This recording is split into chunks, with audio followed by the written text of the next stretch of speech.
አበባ ከተማ ደረጃ እንኳን ስንመለከት ምን ያህል መንገዱ በስራ ፈቶች የተጣበበ መሆኑን እንመለከታለን። የዞረ ያደረ ዕዳ ያለበት ሀገር መሆኑን መርሳት የለብንም። የሀገር ውስጥ የሰው ሀብት ባለበት ሁኔታ ላይ ምቹ ሁኔታው ለምንድን ነው ለውጭ ዜጎች የሚፈጠረው? የመደራደር አቅማችንም አነስተኛ ነው። ኢትዮጵያ ታምርት የሚል ነገር እየተናገርን ኢትዮጵያን የማይገዙት ሌሎች የመንግስት ቢሮዎችስ በእናንተ መልክ እንዲያሰሩ?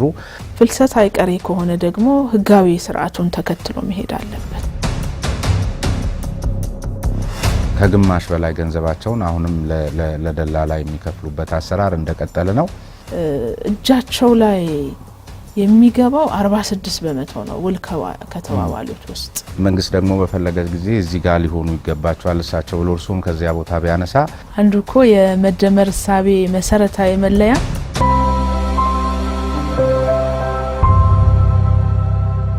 ስሜ ነባይ ፈርስ ነኝ። የዛሬው እንግዳይ ደግሞ ክብርት ወይዘሮ ሙፈሪያት ካሚል የስራና ክህሎት ሚኒስትር ናቸው። ጥሪያችንን ተቀብለው እዚህ ድረስ ስለተገኙ እግረ መንገድም ደግሞ አዲሱን መስሪያ ቤቶ ስላስጎበኙን ከልብ አመሰግናለሁ። እኔም አመሰግናለሁ። እንኳን ደህና መጡ።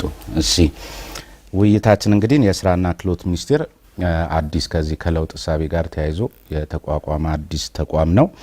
አዲስ እንደመሆኑ ደግሞ በጣም አግሬሲቭሊ ስራ ውስጥ የገባ የሚመስል ነገር ተመልክቻለሁ።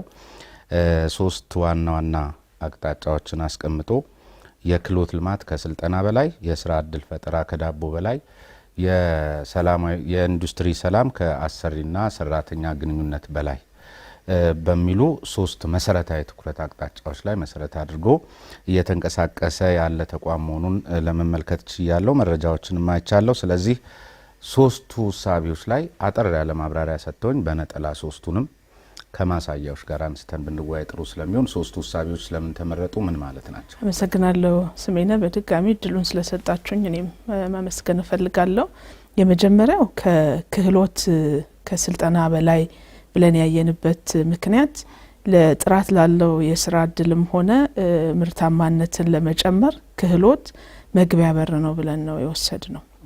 የመጀመሪያው መሟላት ያለበት ቅድመ ሁኔታ ነው ብለን የወሰድ ነው።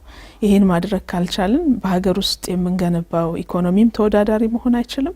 የሰው ኃይላችን ለሀገር ውስጥም ለውጭ ሀገር ገበያም ተወዳዳሪ መሆን አይችልም። ስለዚህ ክህሎትን በተሟላ እይታውና ቁመናው መስጠት ያስፈልጋል ብለን ያየ ነው። ገበያ መር የሆነ ስርዓተ ስልጠና መዘርጋት ያስፈልጋል ብለን ያየ ነው። አቅርቦት መር ነው የነበረው፣ ፍላጎት መር አልነበረም።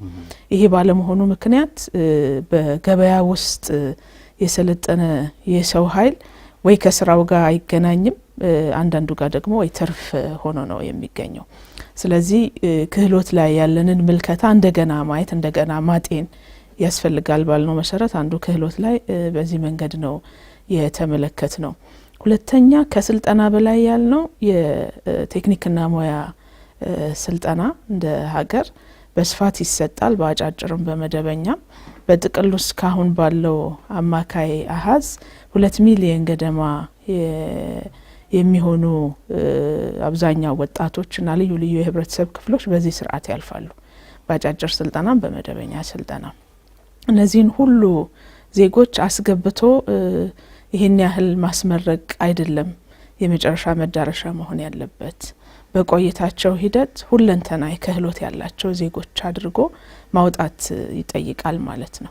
ዜጎቻችንን ይሄንን ጨምሮ በቂ ትጥቅ እንዲኖራቸው ካላደረግን ቀስመው የሚወጡት ሙያ ብቻውን አሻጋሪ ሆኖ አልተመለከት ነው ባደረግነው ዳሰሳ።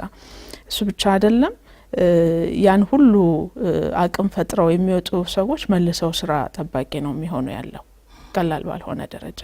ስለዚህ ስራ ጠባቂ ሳይሆኑ ስራ ፈላጊ እንዲሆኑ ያንን ስነ ልቦና ያንን እውቀት ክህሎት ቀስመው እንዲወጡ ማድረግ ስለሚያስፈልግም ጭምር ነው። የስራ እድል ፈጠራውም እንደዛው በልቶ ለማደር ብቻ አይደለም፣ በሂደትም ሀብት ለማከማቸትም ትልልቅ ኩባንያዎችን ለመመስረትም አስቻይ የሆነ ሁኔታ የሚፈጠርበት መሆን አለበት። ከኮሌጅ የሚወጡ ዜጎች ስራ ፈጥረው የሚወጡ እንጂ ስራ ፈላጊ አይሆኑም፣ የኩባንያዎች መፈልፈያ ይሆናሉ የሚል አቅጣጫ የረጅም ጊዜም ቢሆን እንደሱ አይነት ነገር ተቀምጧልና ቀደምም ሲል ያነሱት ነጥብ ስላለ ነገር ግን ሁሉም ስራ ፈጣሪ ሁሉም ተቀጣሪ ሊሆኑ ስለማይችሉ ራሱ ስራ የስራ ቅጥር የሚባለው ይሄ ምንድነው ኢምፕሎይ ኤቢሊቲ ስኪል የሚባለው ነገር ላይ ትኩረት ከማድረግ አኳያ እየሰራችሁ ነው ወይስ ምን አስባችኋል? እስካሁን ባለን መረጃ 74% ገደማ የሚሆኑ ዜጎች ሰልፍ ኢምፕሎይድ ናቸው ወይም የራስ አገዝ ስራ ነው እየፈጠሩ ያሉት በኢንተርፕራይዝ ይሁን በአዳዲስ የፈጠራ ስራዎች ላይ በመሰማራት ቀሪው ነው በቅጥር ደረጃ ይሄድ ያለው ዳታዎች የሚያሳዩት እሱን ነው። በእኛ ደረጃ ቅድም ማነሳው የሶፍት ስኪል ቢዝነስ ስኪልን ይጨምራል፣ አንተርፕረነርሺፕን ይጨምራል። አዲሱ ካሪኩለም ውስጥ ያካተትናቸው ጉዳዮች እነዚህ የኢምፕሎያቢሊቲ ስኪልን ነው የሚያሳድጉት። የመቀጠር አቅምን ወይም ስራ የመፍጠር አቅምን ሰው መክሊቱን እንዲገነዘብ ኮግኒቲቭ ስኪል የምንለውን አስተውህሎቱን እንዲገነዘብ በአቅራቢያው በዙሪያው ያሉ እድሎችን እንዲረዳ ለማድረግ የሚያስችል ክህሎት ነው። አለፍ ብለንም የ21ኛው ክፍለ ዘመን ክህሎት ብለንም በስርዓተ ስልጠናችን ውስጥ ለማካተት እንቅስቃሴ እያደረግን ያለ ነው። እነዚህ ስራዎች በሙሉ ተደምረው ነው የዜጎችን የመቀጠር አቅም ወይም ስራ የመፍጠር አቅም ማሳደግ የሚችሉት። ለምንድነው ስራ መፍጠር ላይ ትኩረት የምናደርግ ያለ ነው? ኢኮኖሚው አሁን ባለበት ደረጃ ሀብት የማመንጨት ወይም ያሉንን ስራ ፈላጊዎች በሙሉ መሸከም የሚችልበት አቅሙ ገና ነው። እስካሁን ባለን አካሄድም በአመት ቢያንስ 2 ሚሊዮን ዜጎች ናቸው በዚህ መልኩ ወደ ስራ እየገቡ ያሉት።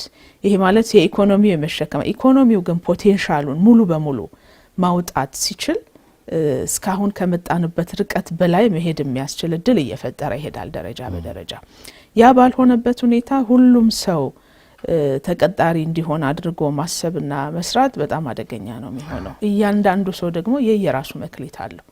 መክሊቱን በደንብ አውጥቶ አካባቢው ላይ ያሉ እድሎችን ከመክሊቱ ጋር አሰናስሎ መሄድ ከቻለ ለኢኮኖሚው ለራሱም ትልቅ አቅም ነው የሚሆነው። ምርታማ የሆነ ዜጋ መፍጠር የሚቻልበትን እድልም ጭምር ነው የሚፈጥረው። ግን ብዙ ጊዜ ተመሳሳይ አይነት የስራ እድል አይነቶች ናቸው የሚታዩትና የስራ እድል ፈጠራ ሲባል እንደዚህ ብዙ ጊዜ የተለመዱ ወይም የውጭ ሀገር የስራ ስምሪት ነው ወይም እዚሁ ሀገር ውስጥ ከዚህ ከብረታ ብረት ከእንጨት ስራው ከመሳሰሉት ጋርና አስፍቶ ከማየት አኳያ ለምሳሌ አንድ ጥናት ላይ ምን ተመልክቻለሁ እንደዚህ በእናንተ የትኩረት አቅጣጫ ውስጥ አልተመለከትኳቸውም እነዚህ ነገሮች። ሌላ ግን አንድ ጥናት ስመለከት ለምሳሌ እዚህ ሀገር የባህል አልባሳትን ኢንዱስትሪያዊ ቅንብር ቢበጅለት የቱሪዝም ተቀጽላ ከመሆን አልፎ ትልቅ ከዳቦ በላይ ሆነ ዘርፍ ነው። ሌላ የሙዚቃ ኢንዱስትሪው ለምሳሌ ተከፋፍሎ እንደዚህ ስልጠናው፣ ፈጠራው፣ ውዝዋዜው ለየብቻ እንደዚህ አይነት ነገር ቢበጅለት እሱም ከዳቦ በላይ ሆነ ዘርፍ ነው። በጤፍ አሁን መታወቃችንን ተገና አድርጎ የምግብ ሀብታችንን በጤናማና ጥበባዊ የምግብ አዘጋጀት እየከሸኑ እንደዚህ ማቅረብ ቢቻል እስከ ውጭ ሀገር ድረስ ትልቅ ሀብት የሚገኝበት ዘርፍ ነው። እነዚህ ነገሮች አልታዩም። ሌላ የአየር ንብረታችን ቡራቡሬነትና ገርነት የፍል ውሃ የባህል ሕክምና ሀብታችን ገና እንድንነግድበት የሚጠባበቅ ዘርፍ ነው። ከዳቦ በላይ ሆነ ግን የታየ አይመስለኝም።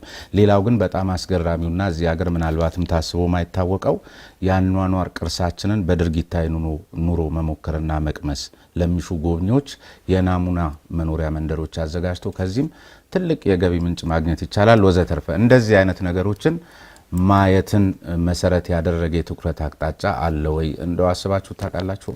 አለ፣ እየሰራንባቸው ናቸው። አንዱ ቅድም እንመለስበታለን ስላልክ አላነሳሁም እንጂ ከዳቦ በላይ ስንል አንዱ ትኩረት ያደረግነው የሃይ ግሮስ ፖቴንሻል ያላቸው ወይም ብዙ የስራ እድል መፍጠር የሚችሉ መስኮች ላይ ትኩረት የማድረግ ነው። ከዳቦ በላይ እንድንል ያደረገን አጠቃላይ ዝም ብሎ የተወሰኑ ትንንሽ እንትኖችንም ያደራጁ ወደ ስራ ማስገባት ብቻ ሳይሆን በርካቶችን መቅጠር የሚችሉ ኢንተርፕራይዞችን ማልማት ላይ ነው ትኩረት እናርግ ያልነው። በነገራችን ላይ የሪፎርም ሀሳቦቹ በጣም ሰፊ ናቸው። ለስራ እድልም ቢሆን ቅድም የዘረዘርካቸውን ጨምሮ ያልዘረዘርካቸውን ከሀገራዊ የኢኮኖሚ ልማት አቅጣጫዎች ጋር በ5 አመቱ ትኩረት በ10 አመቱ ትኩረት የሰጠናቸው 5 ናሽናል ፕራዮሪቲስ አሉ። ግብርና ነው አንዱ። ግብርና ውስጥ በጣም በርካታ ጉዳዮች አሉ። የእሴት ሰንሰለትን መሰረት ያደረገ አቀራረብ ነው በሪፎርሙ ትኩረት አድርገን እየሰራን ያለ ነው።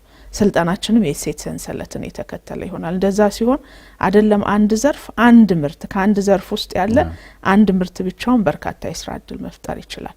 ቅድም የጠቃቀስካቸው ከ5ቱ ግብርና፣ ቱሪዝም፣ ማኑፋክቸሪንግ ኢንዱስትሪ ላይ ኮንስትራክሽንን ጨምሮ ማይኒንግ ወይም ማዕድን ላይ እና አይሲቲ ላይ ያሉ የስራ እድሎችን በሙሉ ነው ለማየት የሞከር ነው።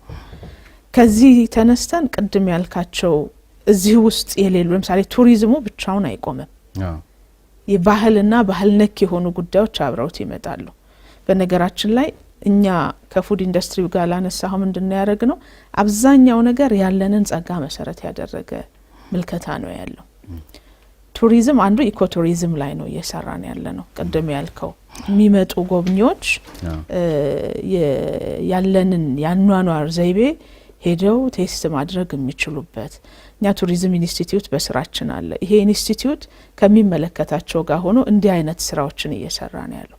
አሁን አንዳንዴ ስታንዳርዱንም ማወቅ ፈልጋለሁ። ለምሳሌ ይሄን ያህል የስራ እድል ተፈጠረ በዚህ አመት ተብሎ ሪፖርት ይደረጋል በእናንተ መስሪያ ቤት በኩል፣ በህዝብ ተወካዮች ምክር ቤት በኩል ግን አብዛኛው ወጣት ሜዳ ላይ እንዳለ ደግሞ እዚህ በአዲስ አበባ ከተማ ደረጃ እንኳን ስንመለከት ምን ያህል መንገዱ በስራ ፈቶች የተጣበበ መሆኑን እንመለከታለን። ከወረዳ ጀምሮ ሪፖርት የሚደረገው አሁንም እንደቀድሞው በተሳሳተ መረጃ ላይ የተመሰረተ ሪፖርትን መሰረት ያደረገ ሪፖርት ነው የምታቀርቡት ወይስ እስከምን ደረጃ አሁን ለእናንተ ስራ ተፈጠረ የሚባለው እንዴት ያለ ስራ የሚሰሩትን ነው?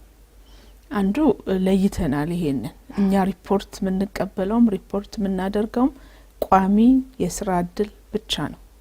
ይሄ ቋሚ የስራ እድል ከአንድ አመትና ከዛ በላይ ለሆነ ጊዜ በፔሮል ለሚከፈለው ሰው የሚከፈል ክፍያ ያለውን የስራ አይነት ነው የስራ እድል እያልን ያለ ነው። ከዛ ውጪ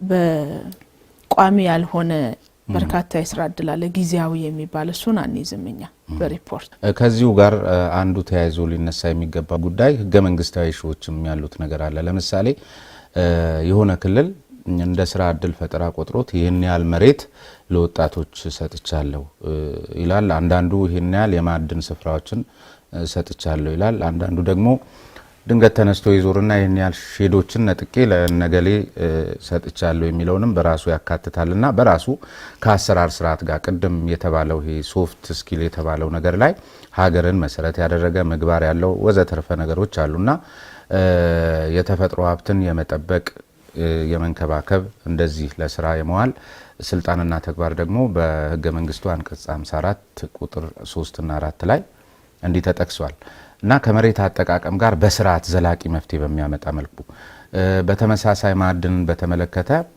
በአንዲቱ የሀገሪቱ ጥግ ላይ ያለ ፖታሽ ይባል ወርቅ ይባል አልማዝ ይባል የሁሉም ሀብት ነው የሁሉም ዜጎች ሀብት እንጂ የዚያ ክልል ብቻ አይደለምና እንደሱ አይነት አስተሳሰብና አመለካከት አሁንም አለ። ይሄንን መፍታት የሚያስችል ያደረጃጀት የአሰራር ስርዓት ተዘርግቷል ወይ በአዲሱ አቅጣጫችሁ ላይ? ከኛ አኳያ ህገ መንግስት ስለጠቀስክ ከፌደራል መንግስት አኳያ ህገ መንግስቱ አንዱ ለፌደራል መንግስት የሚሰጠው ስታንዳርዶችን ማስቀመጥ ነው። ለምሳሌ ሼዶች ምን አይነት ስታንዳርድ ሊኖራቸው ይገባል የሚሉ ጉዳዮችን ለመመለስ የሚያስችል ስራ ሰርተናል። ስታንዳርድ ማስቀመጥ ብቻ አይደለም፣ የሼድ ልማት ላይ ከፍተኛ የሆነ የአቅርቦትም የማስተዳደር ችግሮችም አሉ። የሼድ አስተዳደር ስርዓቱ እንዴት ነው ሊመራ የሚገባው? ስታንዳርዱ ምንድነው? ለየትኛው የስራ አይነት ምን አይነት ስታንዳርድ ይፈልጋል የሚሉ ጉዳዮችን ለመመለስ የሚያስችል ስራ ሰርተናል። ቀጣይነት ያላቸው ጉዳዮችም አሉ። እሱ ብቻ ሳይሆን አቅርቦቱ ላይም ይሄንን ማነቆ ለመፍታት ክልልና ፌደራል ተጋግዘው ምን ያደርጉ የሚለው ላይ ከልማት ባንክ ጋር እየሰራን ያለነው ስራ አለ። በቅርቡ ወደ ተግባር የሚሸጋገር ማለት ነው። በሁሉም ክልሎች የሼድ አቅርቦት ችግርን ለመቅረፍ የክልሎች ተሳትፎ 80% ማነው 20% ያለበት የፌዴራል መንግስቱ ተሳትፎ ወይም የባንኩ ተሳትፎ 80% ያለበት አድርገን ቀርጸን እየሰራን ያለ ነው። ይሄ አቅርቦት ላይ ያለውን ማነቆ ይፈታል። አንዱ በነገራችን ላይ ከስራ እድል ፈጠራ ጋር ተያይዞ በደንብ ግንዛቤ እያዝበት የሚገባው ጉዳይ መንግስት ስራ ፈጣሪ አይደለም። መንግስት ምቹ ሁኔታ ነው የሚፈጥረው፣ ማነቆ ነው የሚፈታው። የግል ሴክተሩ ነው ስራ እንዲፈጥር የሚጠበቀው። ከዛ አኳያ ትልልቅ የሚባሉ መዋቅራዊ የሆኑ ችግሮችን ለመፍታት የሚያስችል የፖሊሲ እርምጃ ባለፉት 5 የለውጥ ዓመታት ተወስዷል። የግል ሴክተሩ የሚያገኘው የብድር ድርሻ ሆኖ በማያውቅ ደረጃ 70% ገደማ በጣም በትንሹ የተጠጋ እንዲሆን ተደርጓል። ይሄ እዛው ሳለ የስራ እድል በመፍጠር ረገድም የራሱ አዎንታዊ ሚና ይኖረዋል ተብሎ ይጠበቃል። ፕራይቬት ሴክተሩ ሚናውን እንዲጫወት ለማድረግ የሚያስችል ምቹ መሰረት በመንግስት በኩል ተጥሏል። ምቹ ሁኔታ ነው መንግስት የሚፈጥረው የሚለው ነገር አሳማኝ በሚመስል መልኩ ትናንትም ባደረኩ ጉብኝት ተመልክቼ ነበር። ለምሳሌ አንዱ ላነሳ የሚገባኝ እዚሁ ወደ እናንተ አካባቢ የዚህ ብየዳ ማዕከል የሚባል አለና እንግዲህ ብየዳ ማይገባበት ዘርፍ የለም። ሁሉም የግንባታ ስራዎች ላይ ብየዳ ይገባልና እንደውም አንዱ ደስ ያለኝ ነገር እንደ አንድ ዜጋ ከ90 በላይ ሰርቲፋይድ የሆኑ ዓለም አቀፍ በያጆችን ያፈራ ተቋም ነው። ሌላው ትናንት ከዚያው ተቋም ያገኘሁት መረጃ ለምሳሌ ታላቁ የኢትዮጵያ ህዳሴ ግድብ ግንባታ ወቅት ላይ በዚህ በሃይድሮ ሜካኒካል ስራው ላይ ከ400 በላይ በያጆች የተሳተፉት ከዚህ ማዕከል የወጡ ዜጎች ናቸው። ስለዚህ ይሄ ነው አንዱ ምቹ ሁኔታ ተብሎ የሚታሰበው። ነገር ግን ዛሬም በኢንዱስትሪ መንደሮቻችን ላይ የውጭ ዜጎች ይበይዳሉ። የሀገር ውስጥ የሰው ሀብት ባለበት ሁኔታ ላይ ምቹ ሁኔታው ለምንድን ነው ለውጭ ዜጎች የሚፈጠረው? ይህን የመሰለ ተቋም ይዘን ለታላቁ የኢትዮጵያ ህዳሴ ግድብ በዚያ ኳሊቲ ደረጃ ለሚሰራ ግድብ የተረፉ ወጣቶችን ማፍራት የቻለ ተቋም እያለን ለምን? መልካም። አንዱ ዓለም አቀፍ እውቅናውን ያገኘው ተቋሙ በቅርቡ ነው። 1 አመት አልደፈነም። ነሐሴ መስከረም ሲመጣ 1 አመት ይሆነዋል። ይህን እውቅና ከማግኘታችን በፊት የመደራደር አቅማችንም አነስተኛ ነው። ዓለም አቀፍ ብቃት አለንና ሰው ማምጣት አትችሉም ማለት አንችልም ማለት ነው። ከዚህ ወዲያ ባለው ግን ይሄንን ማስቀረት እንችላለን። በተግባርም ጀምረናል። ትልልቅ ኢንዱስትሪዎች አሁን ስማቸው ማንሳት ማያስፈልግ ትልልቅ የግል ኢንዱስትሪዎች ጋር ኩባንያዎች ጋር የጀመርነው ስራ አለ። አላወቅንም ነበር፣ ከውጭ ነበር የምናመጣው። አሁን ባለው ሁኔታ ከናንተ ጋር መስራት እንችላለን ተብሎ ለነዚህ ተቋማት ሙያተኞች ስልጠና ስንሰጥ ቆይተናል ማለት ነው። በ2 በ3 ዙር የተከፈለ ስልጠና። በዚህ መንገድ ደረጃ በደረጃ እየተካን መሄድ ይኖርብናል። ተቋሙም ራሱን በደንብ የማስተዋወቅ ስራ ላይ ጠንክረን መስራት ይኖርብናል።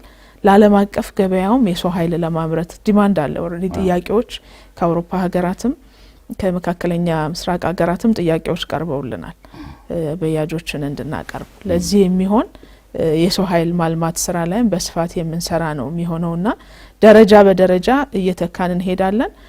ባለፈው ምናልባት አይተህ ከሆነ እርግጠኛ አይደለሁኝም፣ አንዱ ያለማነው ስርዓት የውጭ ሀገር ሰራተኞችን ለመቆጣጠር የሚያስችል ስርዓት ነው። በእርግጥም ኢትዮጵያ ውስጥ የሌለ ሙያ ሆኖ ነው ወይ ዜጎች ከውጭ የሚመጡት የሚለው እስካሁን ስርዓት አልነበረው። ክፍትም ነው የነበረው። ቁጥጥሩ ጠንካራ ነበር ብሎ ማለት አይቻልም። አሁን ስርዓት ስለዘረጋን ያንን ስርዓት ተከትለን እንዲህ አይነት ነገሮችን ደረጃ በደረጃ መልክ እያስያዘን እንሄዳለን። ሌላው አንዱ ቀደም ሲል እርስዎም የጠቀሱልኝ መንግስት ቀጣሪ ወይም ስራ ፈጣሪ ሳይሆን ምቹ ሁኔታ ፈጣሪ ነው ከሚለው አኳያ ልክ ነው። እንደዚህ የመስሪያ ቦታዎችን፣ የመሸጫ የገበያ ማዕከላትን አሁንም እናንተ እየተዘጋጃችሁባት ያለው የዚህ ባለ 10 ፎቅ ህንጻ እንደዚህ ምርቶቻቸውን የሚያሳዩበት እሱ ግን ወደ ታች ወረድ ባለ ቁጥር የፖለቲካ ወገንተኝነትን የሚጠይቅበት ሁኔታ እንዳለ በስፋት ይነገራል ይታያልም። ከፖለቲካ ውግንናው አኳያ ነው እኚህን ሼዶችን ወዘተርፈ የሚያገኘውና በትክክል ስራ ለፈጠረ ለሌሎች አሪያ ለሚሆን አካል እንደዚህ አይነት ነገሮችን የመስሪያ ቦታ፣ የብድር የመሳሰሉትን ከማድረስ አኳያ ከታች የሚመጣው ምናልባት በእናንተ ሀሳቤና የትኩረት አቅጣጫ ይሄ ሊሆን ይችላልና በየወረዳው ወይ ካድሬ የሆነ ነው ወይ ካድሬ የሆነ ቤተሰብ ያለው ነው ወይም ለነዚህ ካድሬዎች ምቹ ሁኔታ ለሚፈጥርና ጥገኝነትን እያስተማረ እናንተ የምትፈልጉትን አስተሳሰብ እያቀጨጨ የሙስና ሰለባ የሆነ ህብረተሰብ የሚገነባ ስለሚሆን እንዲህ አይነቱን ነገሮች በዚህ በሞኒተሪንግ ፈትሻችሁ የምታገኙበት እድል አለ ወይ? ወደፊትስ አሁን እንደዚህ አይነት ማሳያ ቦታዎችም ከእንደዚህ አይነት ወገንተኝነት ነፃ ሊሆኑ የሚችሉበትን ማኔጅ እንዴት ታረጉታላችሁ? እንግዲህ እንደ ሀገር በአስተሳሰብና በተግባር መካከል ያሉ ሰፋፊ ክፍተቶች አሉ። አንዱ የለውጡ መንግስት ጽኑ እምነት ሚኒስቴር መስሪያ ቤቱም ከዛ በተቀዳ ሀሳቡ ጽኑ እምነት ፕሮፌሽናል የሆኑ ተቋማትን መገንባት ነው። በፖለቲካ አስተሳሰብ፣ በእምነት፣ በሃይማኖት አድሎ የማይፈጽሙ ተቋማትን መገንባት ነው።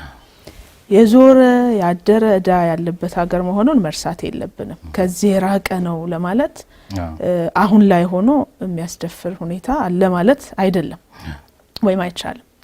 ግን እኛ እያደረግን ያለነው ዜጎች በእውቀታቸው በሀሳባቸው ልክ በፖለቲካ አመለካከታቸው ሳይሆን ምቹ ሁኔታ ሊፈጠርላቸው ይገባል። ከዛም አልፎ እኮ እንደምታዩት ነው ልዩ ወይም የተለየ የፖለቲካ አመለካከት ያላቸው ኃይሎችና አካላት ጋር በጋራ እየተሰራ ነው ያለው። በየደረጃው ያለው አካል ወደዚህ ደረጃ ወደዚህ አስተሳሰብ ማደግ አለበት የሚል ጽኑ እምነት ነው ያለው እንደ መንግስት።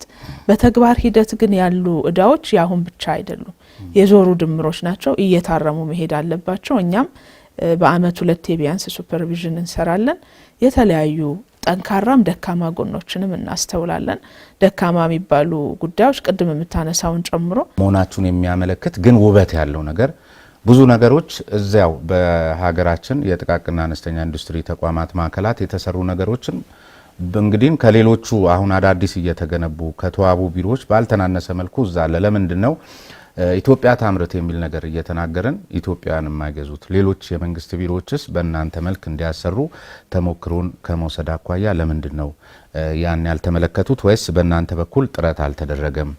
እዛ ቴክኖሎጂ ጋለሪ ላይ ደግሞ እንደዚሁ በተመሳሳይ ኢትዮጵያ ውስጥ የተለየ ስራ የሰሩ አካላት የተለየ ስራ ሰርተው አርአያ ሊሆኑ የሚችሉ ወጣቶች የሰሩትን ስራ የሚያሳዩበትና እዛ ዲስፕሌውም ላይ ለአንድ አመት ያህል ይመስለኛል ፎቶግራፋቸው ተለጥፎ እንደሚቆይና ለሌሎች ግንዛቤ እንዲሰጥ በሚል ደረጃ ይመስለኛልና ይሄን ከጀመራችሁ አይቀር የዚህ በየ2 አመቱ የሚካሄደው የቴክኒክና ሙያ ኦሎምፒክ ላይስ የመሳተፍ እድሉ የለም ወይ? በተለይ ስራና ሰራተኛን ከክሎትና ከስራ ፈጠራ ጋር የተያያዙ ባለድርሻ አካላት ሁሉ የሚገናኙበት መድረክ ስለሆነ 78 ሀገራት ይመስሉኛል የሚሳተፉበት። እዚህ ላይስ ምን ታስቧል? ምን ጥረት እየተደረገ ነው የሚለውን ከባለድርሻ አካላቱ ሚና ጋር አያይዘው እቺን አንድ ነገር። መልካም እንግዲህ ቢሮውን በተመለከተ በሚዲያ ነው ብዙ ቦታ የመድረስ አቅም የሚሰጠን። ሚዲያ ላይ የተወሰነ ግንዛቤ ለማስጨበጥ የሚያስችል ፕሮግራም ነበረን ካሁን ቀደም። በቀጣይነትም ሰዎች መተው እንዲያዩት እንዲመለከቱት የማድረግ ላይ የበለጠ ጠንክረን እንሰራለን። በጣም በጣም የሚገርሙ ወርቅ እጆች ያሉበት ሀገር ነው። ብዙ ብሩህ አእምሮች ያሉበት ሀገር ነው። ያያችሁት ስራ በትንንሽ ልጆች ወጣቶች ናቸው። ከ11ኛ ክፍል ተማሪ ጀምሮ የተሳተፉበት ነው ስራው። ክረምት ላይ በነበሩ ስራዎች የ11ኛ ክፍል ተማሪ የሆኑ ታዳጊ ወጣቶች ቀለል ያሉ ስራዎችን ሲሰሩ የነበሩበት ሁኔታ አስተውያለሁ። በተለይ የአርቱ ላይ ያያያችሁት የእንጨት ስራ ኢፖክሲ የሚባል ቴክኖሎጂ ጥቅም ላይ ውሎ ነው እንትን ነው የሚመስለው፣ እምነበረድ ነው የሚመስለው። እንደዛ አይነት ቀለል ያሉ አርቲስቲክ የሆኑ ስራዎችን ሲሰሩ የነበሩ ታዳጊ ልጆች ናቸውና እድል ነው መስጠት ያለብን እንደ ሀገር። ወደ ሌላ ከማማተራችን በፊት እኛ ጋር ምን አለ ብለን መጠየቅ ነው ያለብንና በዛ ረገድ አይ ቲንክ እኛም እንደ ተቋም ብዙ ስራ ይጠበቅብናል ብዬ አምናለሁ። በቀጣይነትም የምንሰራው ነው የሚሆነው። ከተነሳው ከባለድርሻ አካላት ጋር ተያይዞ ባለው ላይ ብዙ ስራ ከባለድርሻ አካላት ጋር ለመስራት ጥረት እየተደረገ ነው ያለው። ከበርካታ ሚኒስቴር መስሪያ ቤቶች፣ መንግስታዊ ያልሆኑ ድርጅቶች ጋር ሰፋፊ ስራዎችን እየሰራን ያለ ነው። ከነሱ የተነሱ የስልጠና ፍላጎቶችን ከነሱ የመነጩ የቴክኖሎጂ ፍላጎቶችን መሰረት ያደረጉ እንቅስቃሴዎችን ለማድረግ ጥረት እያደረግን ነው ያለ ነው። በአንድ አመት አይ ቲንክ ጥሩ የሚባል እንቅስቃሴ ማድርገናል። ወደ ታች ከክልሎች የጎንዮሽ ከሚኒስቴር መስሪያ ቤቶችና መሰል ተቋማት ጋር እንደዚሁም ከግል ዘርፉ ጋርም እንደዚሁ አብረን እየሰራን ያለ ነው። ባልተለመደ ሁኔታ አይ ቲንክ የግልና የመንግስት ግንኙነት በጠነከረ መንገድ እየተከናወነ ያለው ከሪፎርሙ ወዲህ ነው። ግልጽ የሆኑ አሰራሮችን ፖሊሲዎችን ተጠቅመውና የቴክኒክና ሙያ ስርዓቱን ከግል ዘርፉ ጋር እያስተሳሰር ነው ያለ ነው። በአንድ አመት በሰራ ነው ልምምድ በጣም ጥሩ ሊባሉ የሚችሉ ተስፋ ሰጪ ውጤቶችን እያየን ነው ያለ ነውና ብዙ አምራቾች ያሏት ሀገር ነች። የሚስተካከሉ የሚሻሻሉ ነገሮችን ማስተካከል ላይ ትኩረት ካረግን ከዛ ውጪ የክህሎት ውድድሩን በተመለከተ ምናልባት ዲዛይኑን አይታችሁ ከሆነ ትልቅ ህልም አለን። ኢትዮጵያን የአፍሪካ የክህሎት ማዕከል የማድረግ ሀሳብ አለን። ለዛም ይሆን ቅድመ ዝግጅት እያደረግን ያለ ነው። ተስፋ አደርጋለሁ አንዳንድ ጉዳዮች ፈጥነው ካለቁልን ግንባታውን በቅርቡ እንጀምራለን። የክህሎት ፓርክ ነው የሚሆነው። ያ ፓርክ አካባቢው እንዳለ የክህሎት ዞን ነው የሚሆነው። የኛን ቢሮ ጨምሮ ኢንስቲትዩቱን ጨምሮ የክህሎት ዞን ነው የሚሆነው። የመጀመሪያው ጉዳይ ልጆቻችን በዚህ ዘርፍ ተነሳሽነታቸው እንዲጨምር ማድረግ ነው። በሌላ መንገድ በርካታ የአፍሪካ ሀገራት ኢትዮጵያን ጨምሮ ትንንሽ የሚባሉ ጉዳዮች ሳይቀሩ ከውጭ ነው የምናስገባው። መተካት ይፈልጋል፣ ይቻላልም። አብዛኛውን ነገር መተካት ይቻላል።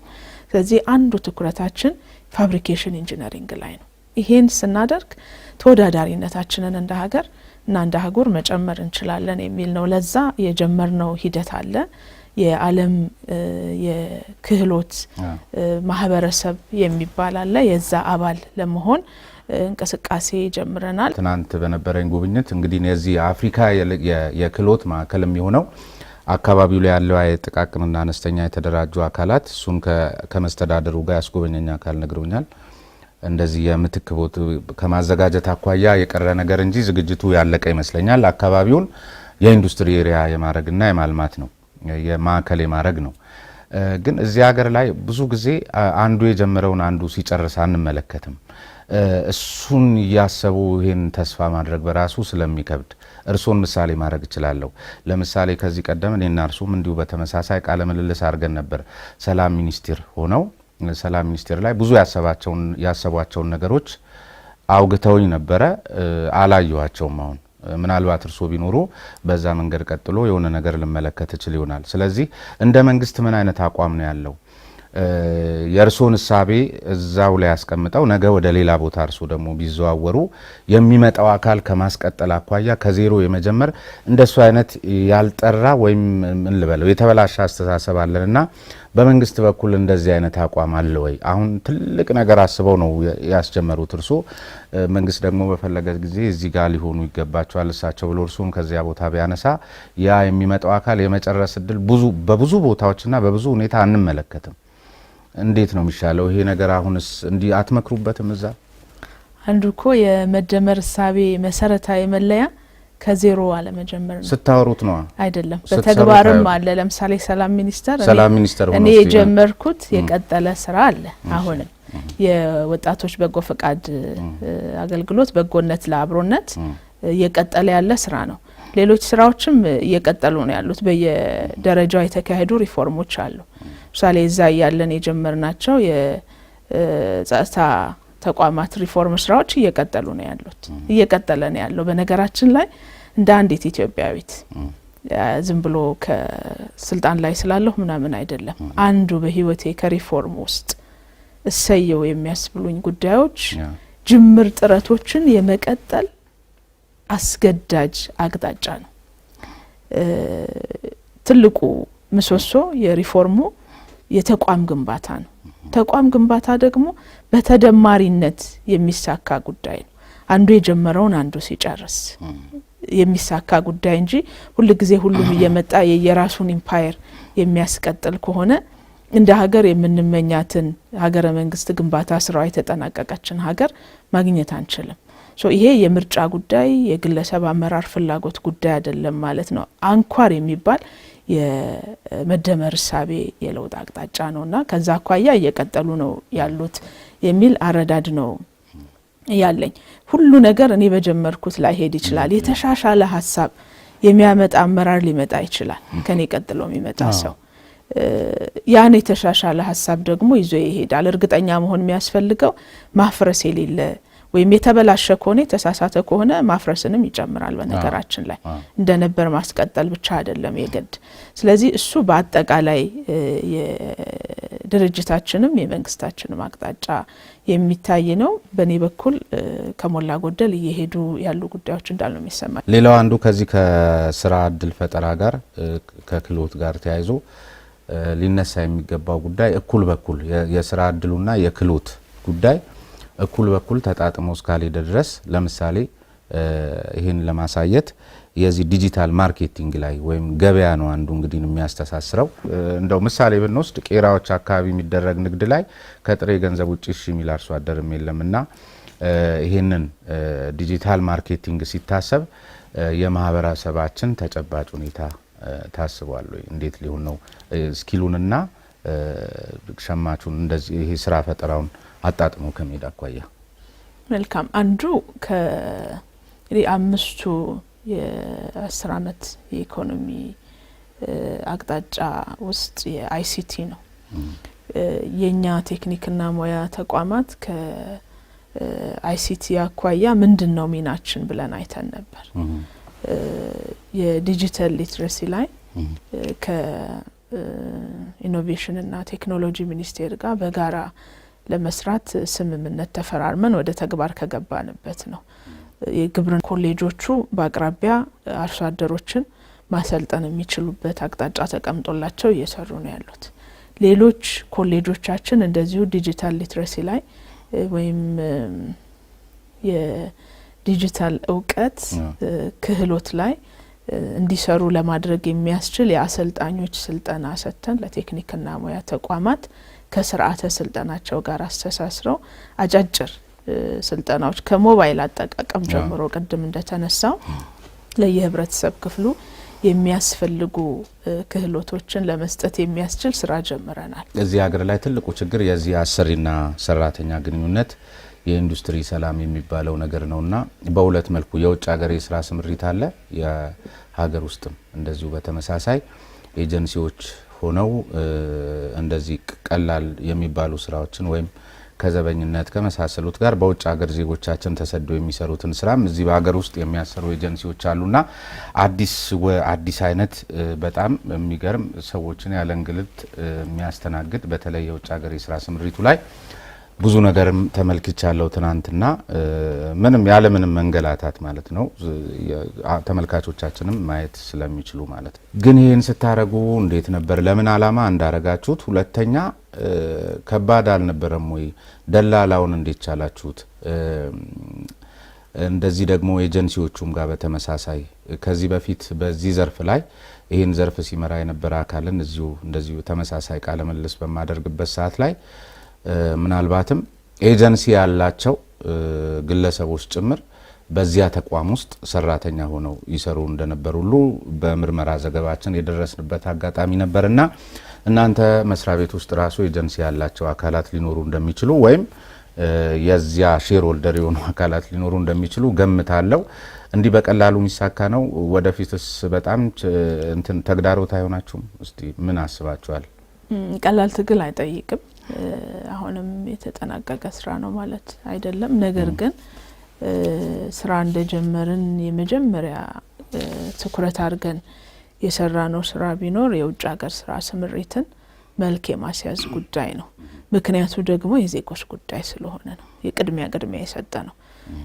እኔም ስቴት ሚኒስትሮችም በተሰማራን በአራተኛ ቀን የመጀመሪያ አጀንዳ አድርገን ኮሚቴ የሪፎርም ኮሚቴ አቋቁመን ወደ ተግባር የገባንበት ጉዳይ ነው። ብዙ ልጆቻችን፣ እህቶቻችን፣ ወንድሞቻችን የባህር ሲሳይ የሚሆኑበት መስክ ነው። ስለዚህ የመጀመሪያው ጉዳይ ዜጎችን የመታደግ ጉዳይ ነው። ፍልሰት አይቀሬ ነው። ተፈጥሯዊ ወይም ባህሪያዊ ነው። ፍልሰት አይቀሬ ከሆነ ደግሞ ህጋዊ ስርዓቱን ተከትሎ መሄድ አለበት። ለዛ ምቹ ሁኔታ መፍጠር አለብን የሚል ነው መነሻው። ከዚያ አኳያ አንደኛው አስተሳሰብ ላይ የሚሰራ ስራ ነው። ሁለተኛ በቴክኖሎጂ የታገዘ ማድረግ ነው። ሶስተኛ በዘርፉ ያሉ ተዋንያንን መልክ ያስያዙ የመሄድ ጉዳይ ነው የሚሆነው። ከዚያ አኳያ የቴክኖሎጂ ማልማት ስራውን ባጠረ ጊዜ በውስጥ አቅም በጣም ባለ ብሩህ አእምሮ የሆኑ ወጣቶች ተሰባስበው የሰሩት ነው። ኩባንያ የሰራው ስራ አይደለም። እጅግ በጣም የሚያስደስተኝም አንዱ እሱ ነው። በእኛው በራሳችን ልጆች የተሰራ ነው።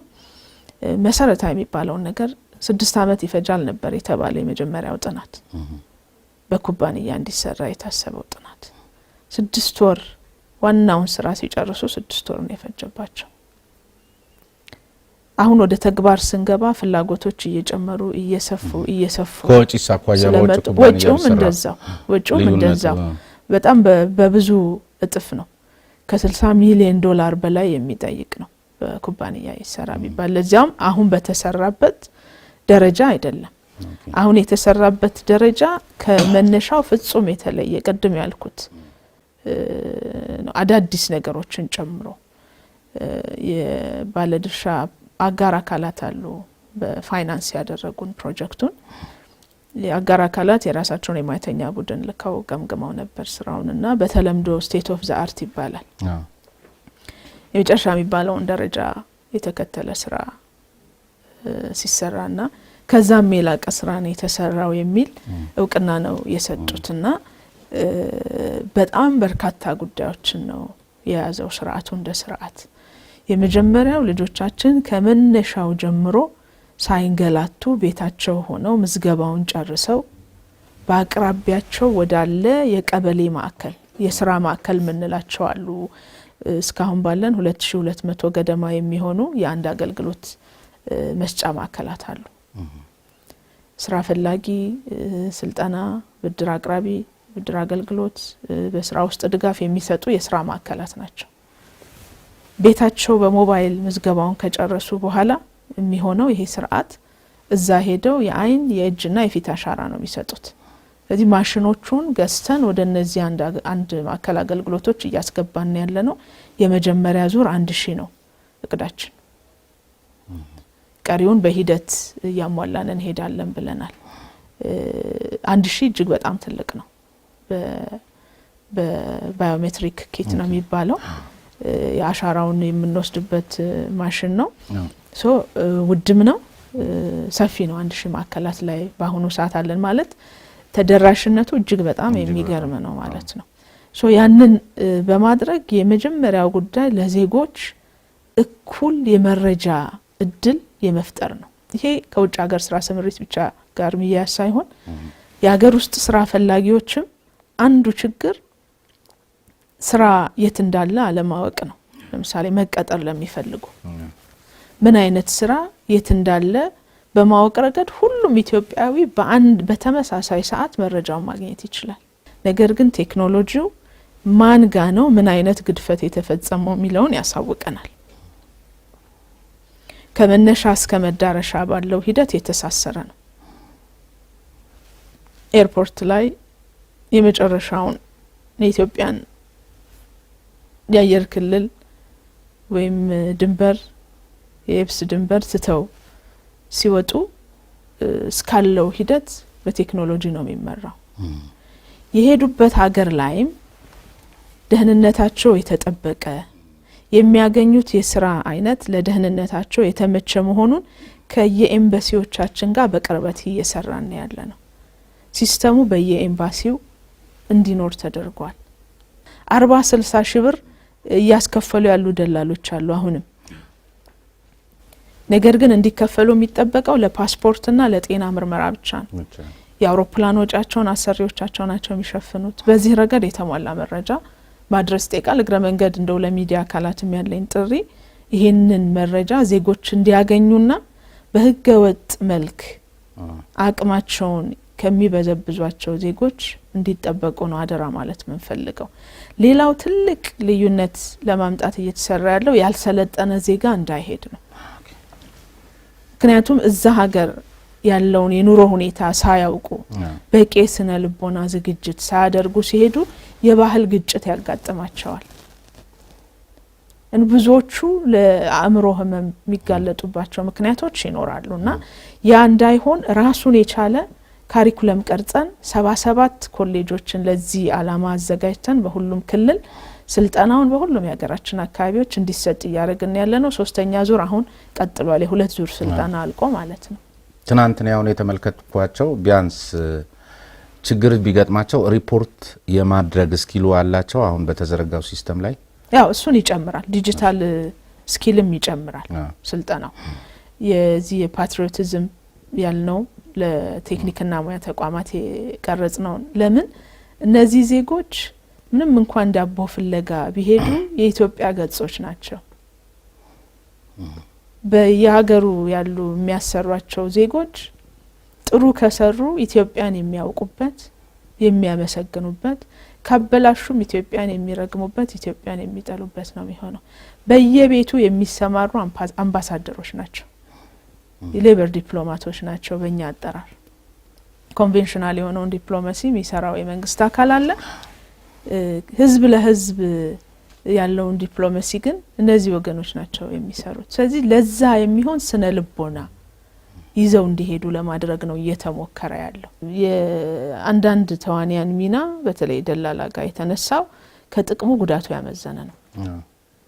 ቅድም እንዳልኩት ተገቢ ያልሆነ ክፍያ እንዲከፍሉ ይደረጋል። ልጆቻችን ተገቢ ባልሆነ መንገድ ህጋዊ ስርዓቱን ሳይከተሉ ህጋዊ ሂደቱን ሳይከተሉ ሳይሰለጥኑ የውሸት መረጃ እንዲያገኙ ይደረጋል። በነገራችን ላይ ለሱ የሚሆን ሲስተምም ከአጭር ጊዜ አኳያ እና ከዘላቂ መፍትሄ አኳያ የአጭር ጊዜውን ሲስተም ጨርሰናል፣ በቅርቡ ወደ ስራ እናስገባለን። ከዘላቂ መፍትሄ አኳያ ከአርቲፊሻል ኢንተለጀንስ ጋር እየሰራን ያለነው። በዚህ መንገድ ህገወጥ ዶክመንቶች እንዳይኖሩ እናደርጋለን።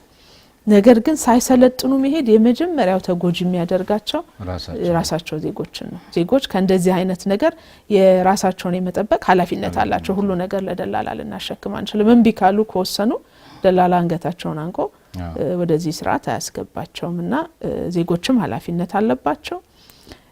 በድለላ መስክ የተሰማሩ ሰዎችም ርህራሄ ያስፈልጋል። የኔ እህት ብትሆን፣ የኔ ወንድም ቢሆን፣ የኔ ልጅ ቢሆን ብሎ ማሰብም ያስፈልጋልና በዛ መንገድ አይደለም። ገና ነው ትግሉ ያልኩት፣ ጀምረናል።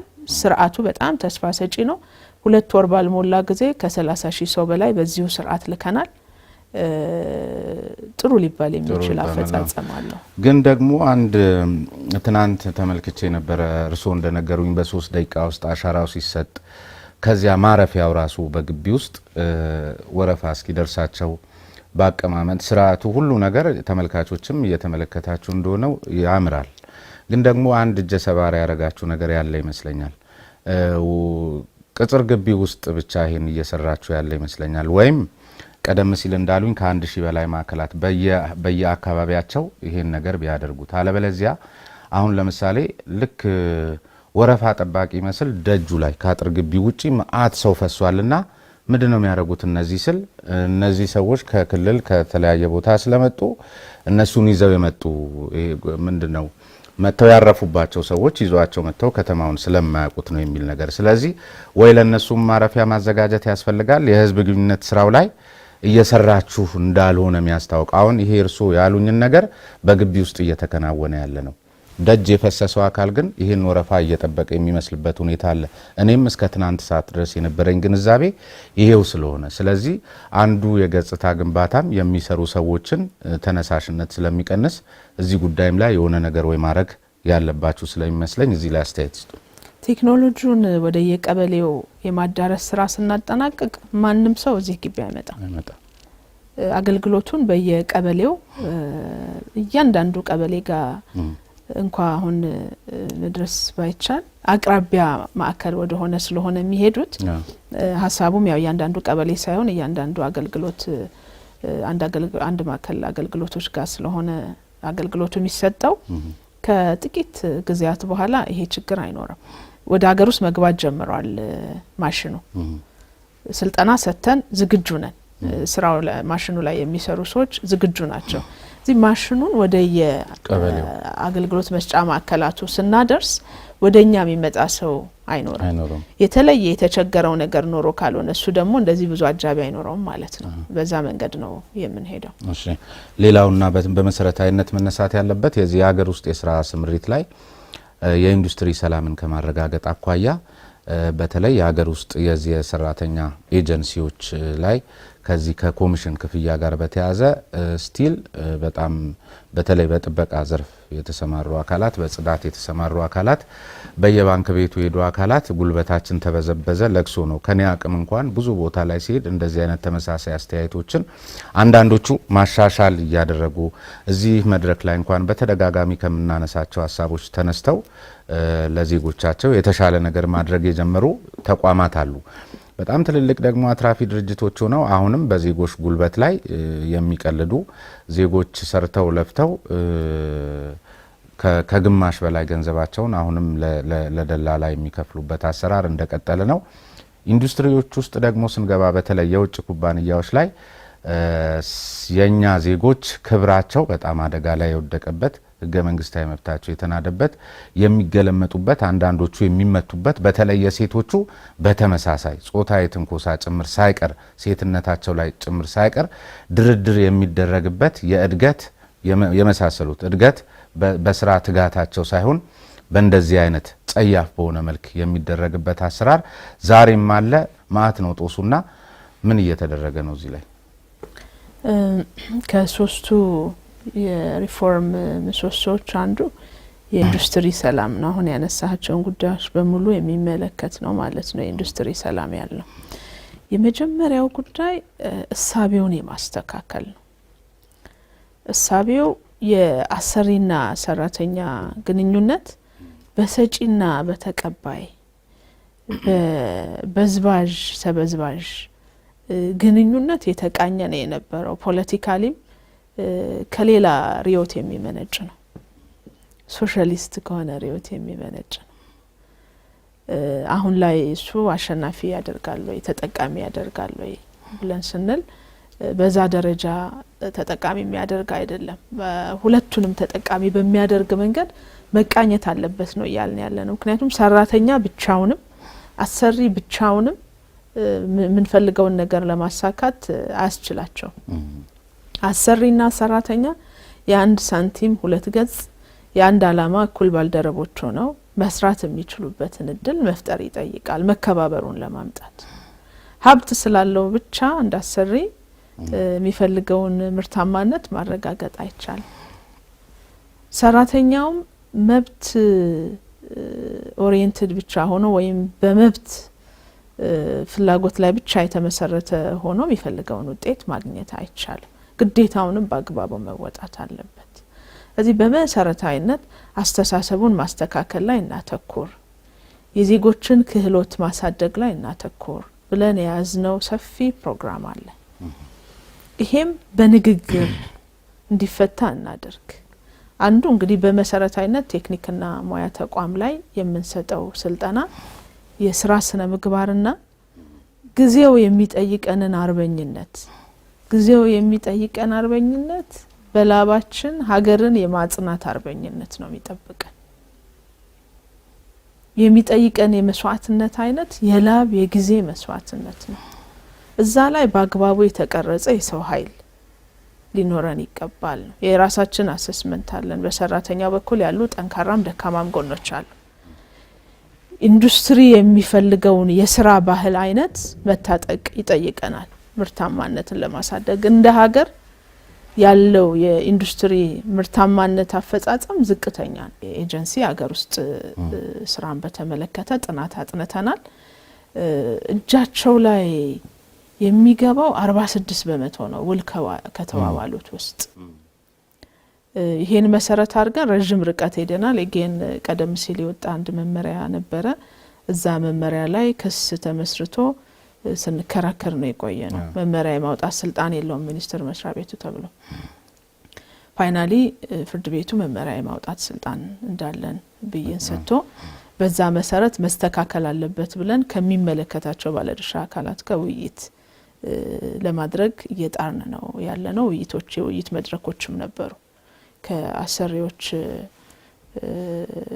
የሰራተኞች ፌዴሬሽን አሰሪዎች ፌዴሬሽን ጨምሮ በዚህ የሀገር ውስጥ ስራ ላይ የተሰማሩ ኤጀንሲዎች በሁለት አካላት ነው የሚመራው። በዋናነት ክልል ጋር ነው ያለው ቁጥጥሩ እና መሰል ጉዳዮች። እኛም ደግሞ ስቴክ አለን። ከዛ አንፃር የጀመርነው ስራ አለ። አንዱ ሪፎርም ይፈልጋል ያልነው ይሄ ኤሪያ ነው ማለት ነው።